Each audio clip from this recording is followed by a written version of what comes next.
Ada seorang lelaki, dalam hadis yang lain disebutkan orang Arab, Badawi, Arabi, datang bertemu dengan Rasulullah sallallahu alaihi wasallam lalu bertanya, "Ya Rasulullah, mal qitalu fi sabilillah?" Apakah yang dimaksudkan dengan qital, dengan berperang fi sabilillah, pada jalan Allah? Bismillahirrahmanirrahim. Assalamualaikum warahmatullahi wabarakatuh. Alhamdulillahi rabbil alamin. Assalatu wassalamu ala ashrafil anbiya wal mursalin, Sayyidina Maulana Muhammad wa ala alihi wa ashabihi wa man ihtada bihadihi wa istanna bisunnatihi ila yaumiddin, amma ba'd. Yang dimuliakan Tuan Nazir Masjid, hormati ahli jawatankuasa, tuan-tuan imam, para pegawai, seterusnya tuan-tuan, puan-puan, muslimin muslimat yang dirahmati Allah Subhanahu wa taala. Alhamdulillah, syukur kita kepada Allah Subhanahu wa taala pada pagi ini dapat kita melapangkan masa, menaikkan kewajipan kita sebagai orang Islam, dan kita melapangkan masa pada pagi ini. Mudah-mudahan Allah Ta'ala memberkati dan menjadikan kita orang yang istiqamah dalam melakukan segala amal kebajikan. InsyaAllah kita sambung kuliah kita di sini dalam kitab ringkasan dari Sahihul Bukhari. Dalam hadis yang ke-16, an Abi Musa Al-Ash'ari radhiyallahu anhu qala, Ja'a rajulun ila Nabi sallallahu alaihi wasallam faqala, ya Rasulullah. Ada seorang lelaki, dalam hadis yang lain disebutkan orang Arab, Badawi, Arabi, datang bertemu dengan Rasulullah sallallahu alaihi wasallam lalu bertanya, "Ya Rasulullah, mal qitalu fi sabilillah?" Apakah yang dimaksudkan dengan qital, dengan berperang fi sabilillah, pada jalan Allah? Fa inna ahadana yuqatilu ghadaban wa yuqatilu hamiyah. Ada di kalangan kami yang pergi berperang kerana semangat, kerana marah. Wa yuqatilu hamiyah, dan pergi berperang kerana dicabar, marah, semangat. Farafa ilahi ra'sahu wa ma rafa ilahi ra'sahu illa annahu kana qa'ima. Maka Rasulullah pun mengangkatkan kepalanya, kerana lelaki itu dalam keadaan berdiri. Rasulullah duduk, dia tengok ke atas.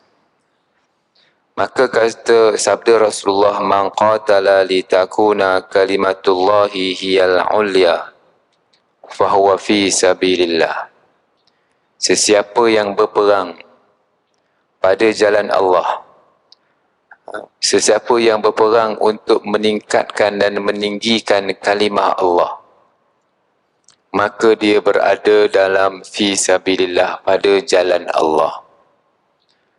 Tuan-tuan hamba yang dirahmati Allah, hadis yang menjadi kata kunci ataupun menjadi kaedah yang digunakan bagi memahami istilah fi sabilillah. Apakah fi sabilillah? Dalam Al-Quran, tuan-tuan tadarus, tuan-tuan membaca Al-Quran, perkataan fi sabilillah ni cukup banyak disebutkan dalam Al-Quran.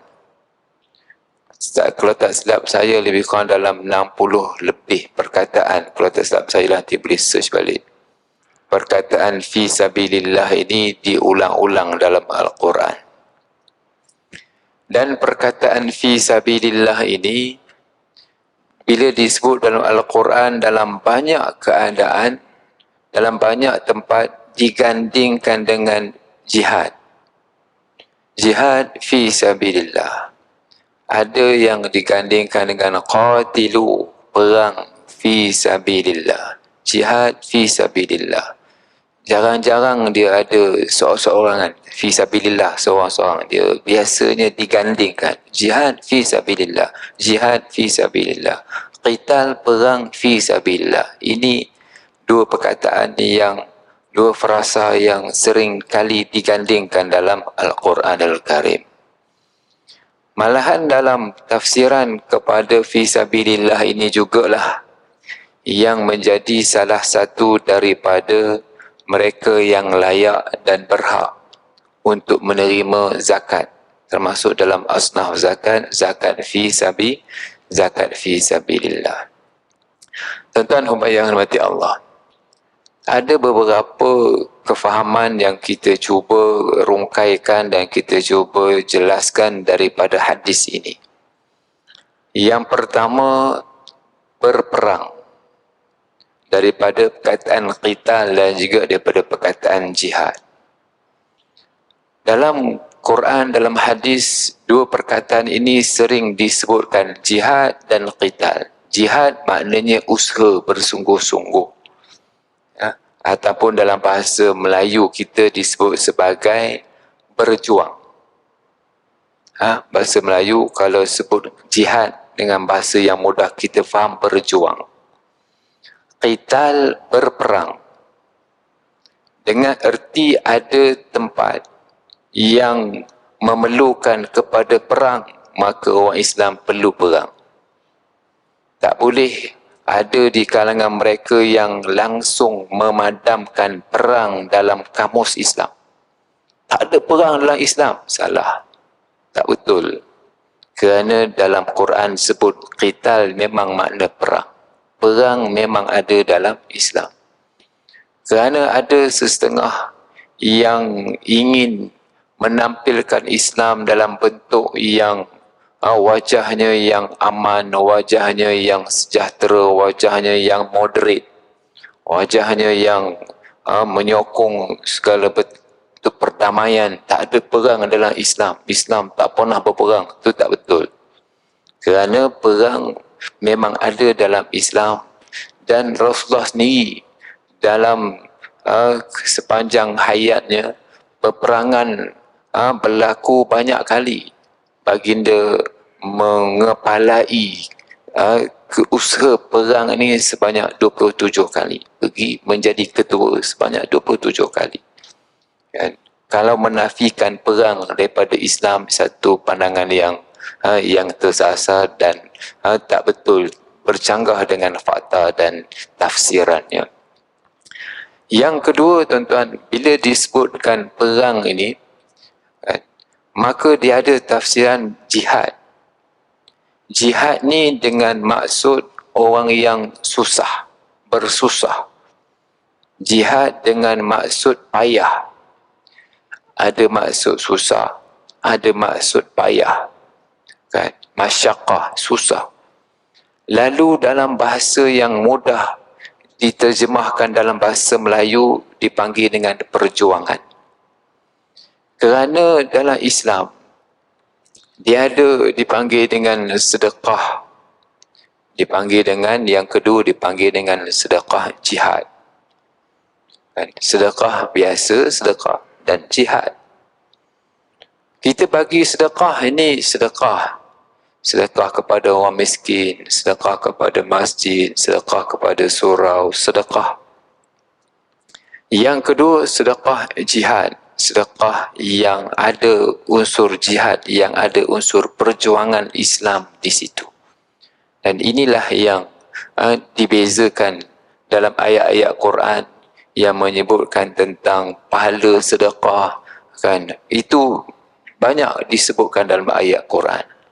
Lalu yang mengusahakan perjuangan Islam, yang mengusahakan dengan fi sabilillah ini, ditafsirkan dengan hadis ini, man qatala, mereka yang berperang, termasuklah mereka yang berjuang untuk mengangkat kalimah Allah Ta'ala, untuk mengusahakan bagi meninggikan, bagi meluaskan, bagi memperkokohkan, bagi mempertahankan Islam.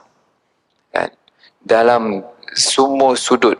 Maksudnya mungkin dalam konteks di masjid, mungkin dalam konteks di taman kita, mungkin dalam konteks di kawasan di daerah kita, dalam konteks di negeri kita, dalam konteks di negara kita, namanya perjuangan. Yang namanya perjuangan. Tuan-tuan, kalau nak cerita susah, kan, orang pergi usaha, pergi ke laut, orang yang pergi nelayan, yang pergi menangkap ikan di laut, susah ke senang? Susah. Yang kerja contraction, yang kerja pembinaan rumah, construction, susah tak? Susah. Nak bawa bata, nak bawa bina, sehingga menggadaikan nyawa tu tempat tinggi-tinggi tu macam mana, yang mungkin ada yang jatuh, yang ada yang dilaporkan, yang tak dilaporkan, memang berisiko. Susah ke tak susah? Susah. Tetapi susah itu, adakah susah itu dinamakan dengan jihad? Kan? Ustaz, perjuangan saya untuk membina rumah, perjuangan saya untuk membina bangunan tinggi, ini perjuangan saya, Ustaz. Adakah itu disebut perjuangan? Kan, Ustaz, saya pergi menangkap ikan ke laut berhari-hari, pergi ke laut tangkap ikan, ini rezeki saya, ini perjuangan saya, Ustaz.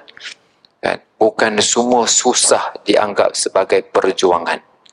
Kerana susah itu di situ ialah susah mencari rezeki, ya, susah mencari rezeki. Susah membina sesuatu, ya, susah. Tetapi bukan semua susah itu ialah susah dalam erti yang disebutkan sebagai perjuangan. Cuma kita faham, bila sebut perjuangan inilah sesuatu benda yang besar. Mengangkat agama, mengangkat bangsa, bukan sebab bangsa, tetapi bangsa itu disebabkan mengangkat bangsa, maka kita mengangkat agama disebabkan oleh bangsa kita merupakan satu bangsa yang majoriti. Mengangkat bangsa itu termasuk dalam perjuangan mengangkat agama. Bila sebut perjuangan satu benda yang besar, perjuangan membina rumah, kan, perjuangan membina rumah, kepentingan yang sangat peribadi membina rumah, ditangkap ikan, kepentingan peribadi kita untuk kemaslahatan kita peribadi. Disebut perjuangan sesuatu benda yang besar yang kita perjuangkan, yang bukan kerja seorang-seorang, bukan kerja seorang-seorang, memberikan kekuatan kepada umat Islam di negara ini, mengangkat segala usaha bagi mengukuhkan kedudukan contohnya mahkamah syariah di negara ini, bagi mengukuhkan kekuatan umat Islam di negara ini. Ini bukan kerja seorang-seorang, bukan kerja individu, ini kerja ramai-ramai. Yang semua ini bila diusahakan, susah pun Ustaz, meeting dalam bilik aircon, kan, semua pakai kereta ni, bukannya pakai naik basikal, naik motor cabuk dah. Ini semua orang yang hebat-hebat, mau pakai kereta besar-besar, pakai kereta mewah, duduk dalam bilik aircon, tak ada panas-panas, Ustaz.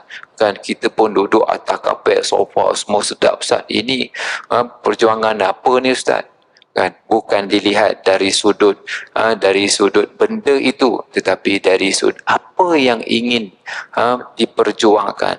Yang kita cuba tafsirkan hadis ini, mangqatala, mereka yang berperang, kan, dan termasuk mereka yang berjuang, dikiaskan, dianalogikan, termasuk dalam usaha berperang inilah mereka yang berjihad, mereka yang istilah kita, mereka yang berjuang untuk mengangkatkan kalimah Allah Ta'ala. Apa yang perlu diangkatkan kalimah Allah Ta'ala ini, dalam konteks kita kat Malaysia ini, banyak yang kita boleh bincangkan.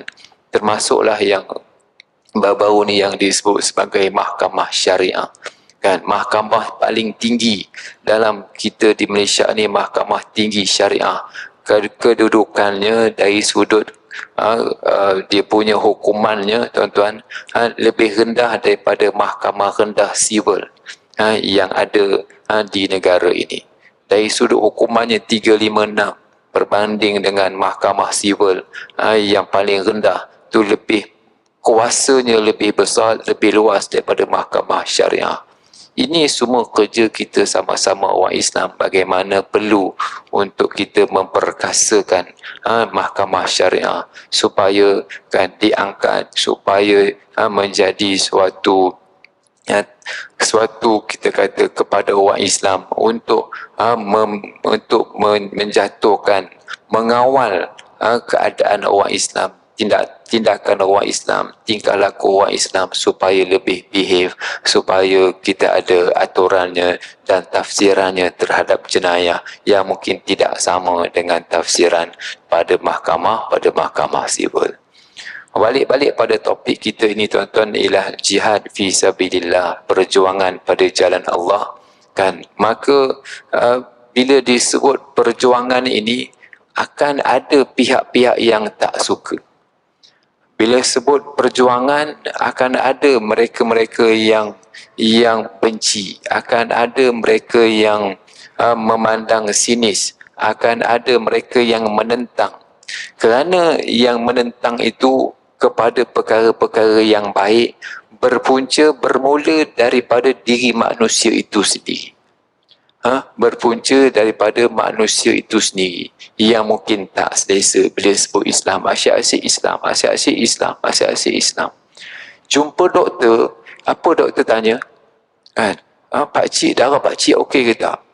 Jumpa doktor, darah, gula, tekanan darah, apa lagi kalau jumpa doktor? Kan? Gula, darah, kemudian dia tengok apa nama ni, pakai apa benda, teleskop tu nak tengok dia punya jantung okey ke tak, nafas paru-paru okey ke tak. Itu doktor tanya kan, supaya menjadi manusia ni kehidupannya sejahtera kan, sihat, tekanan jantungnya okey, perjalanan darahnya okey, dia punya gulanya, kandungan gula dalam darahnya okey. Itu jumpa doktor kan. Kalau jumpa doktor kan, pakcik nak melancong kat mana? Ini bukan jumpa doktor kan. Jumpa doktor, dia akan cek benda-benda yang begini. Bila kita jumpa agama ajak, apa yang diajar oleh agama ni kadang-kadang dan dalam banyak keadaan dia tak selari dengan apa yang diinginkan oleh nafsu manusia kan. Al-Quran pun sebut innan nafsa la'ammaratun bisu kan, nafsu manusia ni suruh kepada perkara-perkara yang tak baik. Dan bila datangnya agama nak meluruskan nafsu-nafsu manusia. Bila agama nak meluruskan nafsu-nafsu manusia, maka ada mereka-mereka yang tak suka, mereka yang benci, mereka yang marah. Yang mungkin yang marah itu bukan orang jauh-jauh kan. Kalau kita tengok diri kita sendiri pun tuan-tuan, nak bangun datang sembahyang subuh kan, senang ke berat? Nak bangun sembahyang subuh, alamak, dah awal lagi kan. Jam cepat-cepat punya bunyinya pun kan, kita pun akan ada perasaan berat tu, akan ada dalam mana-mana manusia. Bila bercakap benda yang bersifat tanggungjawab, dia akan rasa berat. Agama mengajar tanggungjawab kan? Agama menitik beratkan tentang tanggungjawab. Ini peranan agama, sumber kepada tanggungjawab agama. Bila sebut tanggungjawab kan, benda ni berat. Sembahyang 2 rakaat orang anggap berat. Pergi jalan-jalan naik basikal 30 km okey je, tak ada berat. Pecah peluh habis, okey, senang hati, suka, walaupun susah. Sebab itu selari dengan keinginan manusia. Bila sembahyang 2 rakaat, Allah punyalah berat kan. Sedangkan agama tidaklah berat mana, tetapi mana-mana tuan-tuan atas nama tanggungjawab. Bila nama tanggungjawab, dia jadi berat. Bila jadi berat, dia akan berlawan dengan nafsu manusia. Sebab nafsu manusia, dia akan buat benda yang dia suka, dia macam allergic. Kalau namanya tanggungjawab. Bila datang agama suruh buat itu, agama suruh buat ini, maka manusia akan mulalah memandang susahlah, beratlah, banyak pula haramnya, banyak pula tak bolehnya. Agama Islam ni susahlah, banyaklah susahnya, banyaklah haram. Sedangkan yang halal banyak, sedangkan yang harus dibenarkan agama ni cukup banyak. Makan yang halal banyak, pakai yang halal cukup banyak. Yang haram tu sedikit, yang tanggungjawab tu taklah banyak sangat, tetapi dianggap susah. Bila Allah Ta'ala perintahkan manusia supaya jadilah orang beragama, beragama dalam diri, beragama dalam masyarakat, beragama dalam keluarga, masyarakat, negeri dan negara memang berat. Akan ada pihak-pihak yang tak suka. Kan? Zaman Nabi pun begitulah keadaannya. Mungkin ada beradik sendiri yang marah. Kan? Mungkin ada di kalangan kawan-kawan sendiri yang marah. Mungkin terpaksa dibuang kerja. Mungkin terpaksa dipindahkan tempat kerja. Ada satu tempat saya pernah berjumpalah dengan seorang pakcik ni. Saya tak sebutlah di tempat mana, tuan-tuan. Dia bekerja di bahagian immigration, kata seperti immigration. Lalu di immigration ni permohonan nak buat apa nama ni, nak buat buka kelab-kelab malam ni. Dia cakap banyak sangat ustaz, kan. Ini cerita 20 tahun dulu, kan. Ini banyak sangat ustaz, dia kata. Sedangkan tempat ni, kan, dah banyak dah kelab-kelab malam ni, kan. Dia kata bila datang permohonan dekat saya tu, kan, dia kata bila saya tengok banyak tempat, kan, maka dia hilangkan borang. Dia kata dihilangkan orang. Dan dia marah kawan-kawan, kenapa kau mudah sangat nak lulus benda-benda yang macam ni, kan? Sedangkan benda-benda macam ni tak bawa impak yang bagus kepada masyarakat kita. Bukannya sedikit, banyak lah kawasan kita ni. Lalu borang-borang kadang-kadang dibawa hilang. Lalas bila kawan-kawannya tak berapa suka dengan sikapnya yang seperti itu, kan, yang bertegas dalam bab-bab yang seperti ini, maka dia pun kena pindahkan. Dan nama naik pangkat, kan, naik pangkat sikit, dipindahkan. Jauhlah daripada rumah, terpaksalah naiklah gaji dalam 200-300, tapi kena susah pindah jauh lah pula. Dia kata tak apalah, macam mana Ustaz, kan, inilah usaha saya, kan, orang nak pindahkan saya, kawan-kawan tak suka, kawan-kawan marah, nak buat macam mana, kan. Mereka kata saya naik pangkat, ialah naiklah pangkat, tapi jauh daripada rumah, kan, yang menyebabkan kos perjalanan tu tak berbaloi dengan apa yang saya dapat. Tapi tak apalah Ustaz, ni usaha saya. Bentuk-bentuk jihad, tuan-tuan, tidaklah terhenti dalam bentuk yang perang, tetapi apa-apa tafsiran yang kita istilahkan sebagai suatu perjuangan agama, kan, untuk memberikan kesedaran agama, program-program yang diusahakan untuk menaikkan agama yang orang Islam mungkin bukan sekadar orang Islam, kita sendiri pun merasa berat, dan juga termasuk orang Islam sendiri, dan termasuklah mereka-mereka yang bukan Islam. Mereka akan berbunyi, akan tak suka, akan marah, kan, disebabkan usaha-usaha inilah yang dinamakan sebagai perjuangan Islam. Tafsirannya luas. Malahan, tuan-tuan, istilah jihad fi sabilillah ini, kan, dimasukkan ataupun termasuk dalam salah satu daripada asnaf zakat.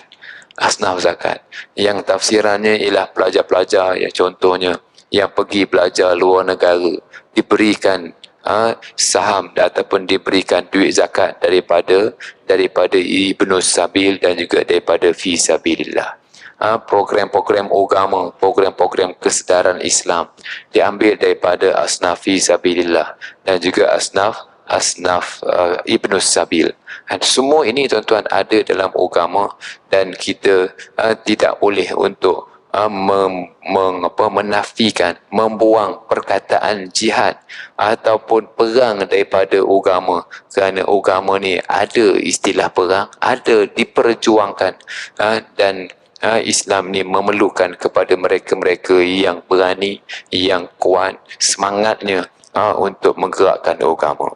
Namun bila dilihatkan juga tafsiran kepada hadis ini ialah pada zaman dulu antara kebanggaan orang-orang Arab ialah apabila dapat menunjukkan kehebatan, skill dalam berperang. Maknanya dia skill pedangnya bukan kecil-kecil, tuan-tuan. Pedang ni kalau tuan-tuan pergi ke muzium-muzium, tengok pedangnya setinggi kita ni. Pedangnya punya besar, bukannya pedang plastik, pedang besi. Dan pedang itu bukannya angkat buka belakang, pedang nak angkat, nak tetak kepala orang, nak pergi, kan, maknanya tangannya besar mana, tuan-tuan, kederaknya banyak mana nak angkat pedang-pedang tu, kan. Ada seorang yang bernama At-Tayyar, saya pernah lupa namanya. Pedangnya tinggi daripada orang lain sebab siapa nama sahabat dia panggil dengan At-Tayyar. Dia pegang pedang tu macam helikopter, dia punya lebahnya. Pedangnya dekat setinggi saya, setinggi kita ni. Pedangnya tinggi, pedangnya kan. Dia punya kederatnya tak tahulah macam mana, dia punya besar lengannya kan. Dia punya pedang nak kita nak angkat parang kan. Kita ni jarang berkebun, sekali berkebun balik kampung berkebun lah, pergilah takuk kan, takuklah pokok apa semua tu, balik dah keras tangan. Tangan ni keras, pergi mesin rumput je pun tangan ni balik dah macam kejang aja tangan kan. Ni pedang punya tinggi tuan, punya panjang pedang tu nak angkat kan. Antara skill yang ada di kalangan orang Arab. So bila mereka berperang, mereka dilihat kekuatannya kan, yang boleh tetap kepala, yang ya Allah tak tahulah macam mana kan. Bila mereka dapat tunjukkan skill-skill yang seperti itu, ada di kalangan mereka yang merasa bangga. Ini datang seorang lelaki tanya, ya Rasulullah kan, dia kata kami ni berperang kan, berperang kerana marah disebabkan orang datang ke tempat kita marah bukan sebab agama. Peperang disebabkan oleh semangat, oleh orang cabar kan, cabar semangat. Semua ini kata Rasulullah tidak diterima amalannya. Malahan matinya kalaulah dia meninggal mati, dia tidaklah termasuk dalam mati syahid, tetapi mungkin mati biasa, bukan mati syahid, kerana dia berperang itu bukan sebab Allah Subhanahu Wa Taala, tetapi sebab yang lain, sebab marah. Sebab tu perjuangan yang berkait dengan agama ataupun mana-mana perjuangan yang matlamatnya agama, bukan matlamatnya projek itu, bukan matlamatnya nak hapuan dunia, bukan matlamat keduniaan. Dunia itu menjadi kita kata bukan yang utama, dia akan menjadi sampingan. Bukan tak boleh, tetapi menjadi sampingan. Tapi kalaulah kuasa menjadi matlamat utama, kalaulah dia punya projek keduniaan menjadi matlamat utama, dibimbangi tak ada mendapat apa-apa habuan di sisi Allah Subhanahu Wa Taala, dan tak termasuklah dalam kategori fi sabilillah, sebagaimana yang disebutkanlah hadis ini. Kata sahabat, kata seorang sahabat ni lah, dia tanya orang yang berperang kerana marah, orang yang berperang kerana semangat, lalu kata Rasulullah, sesiapa yang berperang, sesiapa yang berjihad dengan tujuan mengangkatkan kalimah Allah Ta'ala, kita gunalah dia punya kaedah umum ini yang kita boleh generalisasikan dalam tempat-tempat yang lain, supaya kita mendapat pahala fi sabilillah. Orang yang berada fi sabilillah ini, pahalanya sangat besar di sisi Allah Subhanahu Wa Ta'ala. Tuan-tuan yang dirahmati Allah, seterusnya saya nak kaitkan dengan fisabilillah ini dengan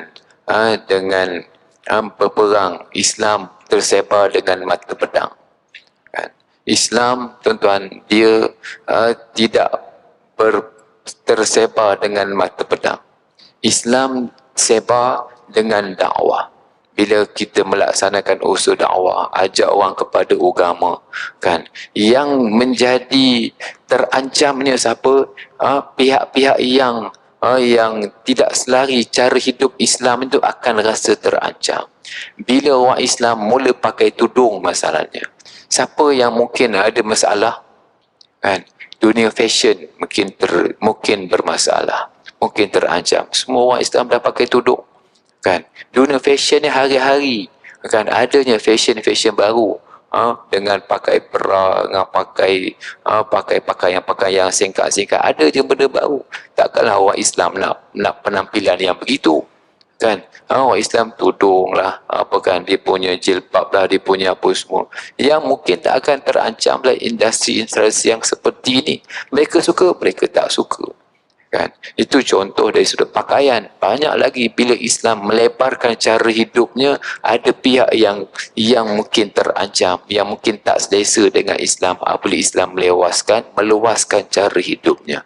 Maka ini menyebabkan mereka mungkin tak suka, yang menyebabkan mereka marah, yang menyebabkan mereka berusaha untuk memadamkan semangat Islam, kerana nilai yang dibawa oleh Islam tidak sama dengan nilai yang dibawa oleh mereka.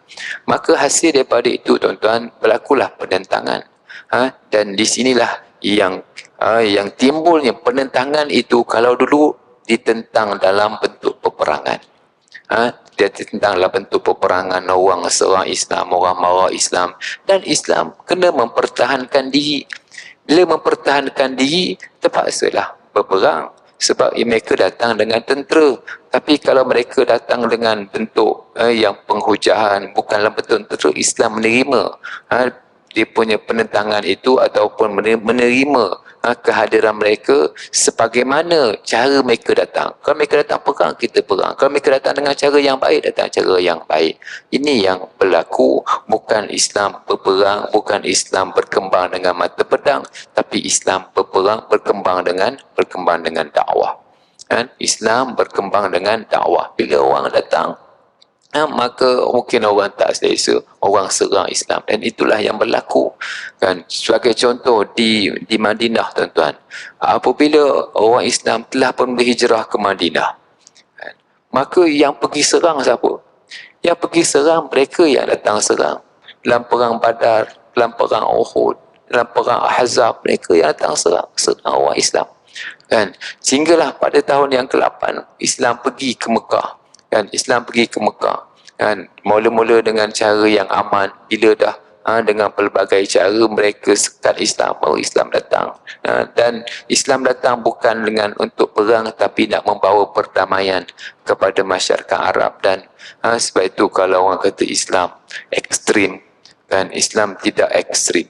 Islam ada jihad, tapi Islam tidak ekstrim. Ada orang kata pula, Ustaz, orang Islam ni dia anggap dia je betul. Ini satu masalah juga, tuan-tuan. Dia anggap dia je betul, orang lain ni salah. Memang, tuan-tuan, dalam agama kita ada dakwah. Dakwah dan jihad ni memang berpisah tiada. Dakwah dengan jihad memang berpisah tiada. Tak boleh ada dakwah, tak ada jihad. Dakwah, dia mesti ada semangat perjuangan terbiasa dalam dakwah. Justru bila kita berdakwah kepada orang lain di atas keyakinan bahawa agama lain, fahaman lain, cara hidup lain ini tidak membawa keselamatan hidup di dunia dan di akhirat. Cara hidup lain, tuan-tuan, tidak membawa keselamatan di akhirat. Di akhirat tak selamat. Ini keyakinan kita orang Islam. Tak boleh kata, ish, mereka pun betul juga, Ustaz. Tak boleh. Apabila kita menganggap Islam sahaja yang membawa keselamatan di dunia dan di akhirat, lalu orang anggap Islam ni ekstrim, dia je yang betul. Tuan-tuan, bila kita menganggap kebenaran ini, kita menganggap benar dan orang lain ni salah, perlu dilihat dalam aspek apa.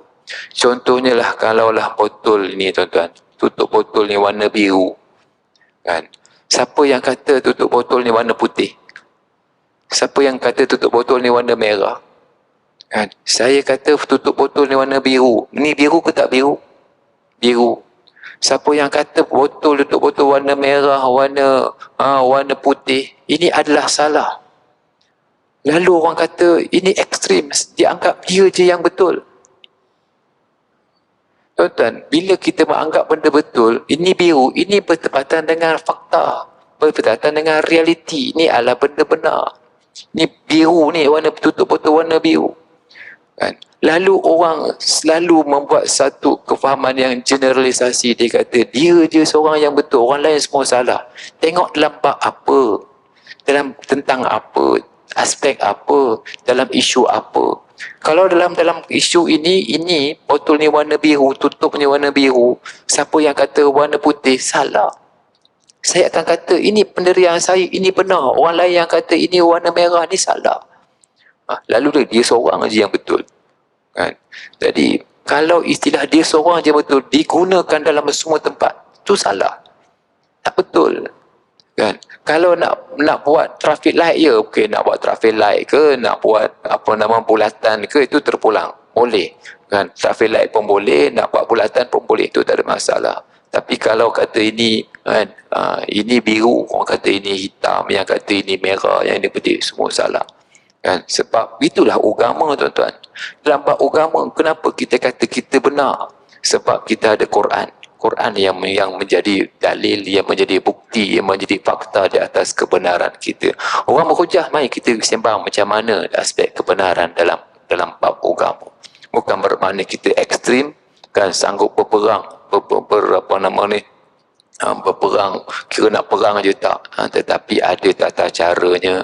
Dan bukanlah kita ni seorang yang kita ni ganas, tidak. Bukanlah kita ni seorang yang taksub, kan, tetapi kita faham apa itu taksub, kita faham apa itu ekstrim, apa itu yang disebutkan bersangatan. Kerana istilah-istilah ini kadang-kadang istilah yang cuba dimainkan kepada umat Islam, lalu disebut Islam ekstrim, just taksub.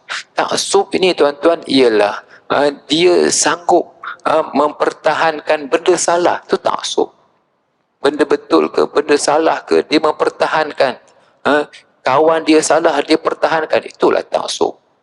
Kan, dia tidak seorang yang objektif. Kita mesti seorang yang objektif, mana yang betul-betul, yang salah-salah. Kan, termasuklah yang disebut sebagai ekstrim, yang kadang-kadang digunakan perkataan ini untuk nak dikaitkan dengan Islam, sebab Islam ni ekstrim, dia sangat, dia seorang je yang betul, orang lain salah. Tapi kita tengok, tuan-tuan, kat mana yang betulnya, kat mana yang salahnya, supaya tak boleh nak digeneralisasikan dalam semua keadaan. Kan, Islam menerima konsep kebenaran mutlak, satu je yang betul. Kalau biru, biru lah, mana boleh putih. Siapa yang tengok ini putih, ini masalah, kan. Sebab itu kita kena mempertahankan benda-benda yang benar, benda-benda yang diterima dalam agama, supaya akhirnya kita dapat mempertahankan prinsip-prinsip Islam. Kalau sampai tak perang, peranglah.